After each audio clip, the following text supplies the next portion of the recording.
Welcome to Azure Architect AZ305 certification sample question series, question number 10. In on-premises environment, we have a server and that hosts an ASP.NET application called ACH01. In the organization, Azure Active Directory is synchronizing with Entra ID using Entra ID Connect, and we must design a solution that forces the user to use the Azure AD credentials and complete the multi-factor authentication when they're trying to access the application over internet. We need to go through the below options and identify which are all the correct options to implement and in what order.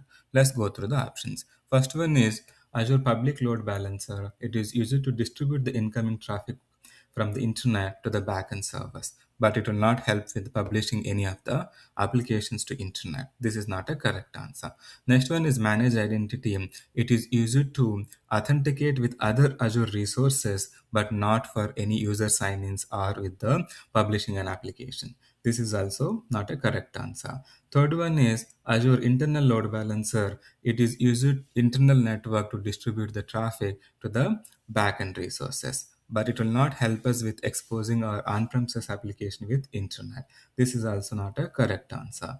Next one is conditional access policy. This will help us in enforcing the user to use the multi-factor authentication at the time of sign in. This is one of the correct answer. Next one is Azure AD Application Proxy. It will help us in publishing the internal on-premises application with internet securely. This is one of the correct answer. Next one is Azure AD Enterprise Application. This will help us in registering an application in Azure Active Directory, and it will be used with application to enable the authentication using Azure Active Directory. This is one of the correct answer. When it comes to order, first one we need to implement is Azure AD Application Proxy. Next one is registering an application using Azure AD Enterprise Application.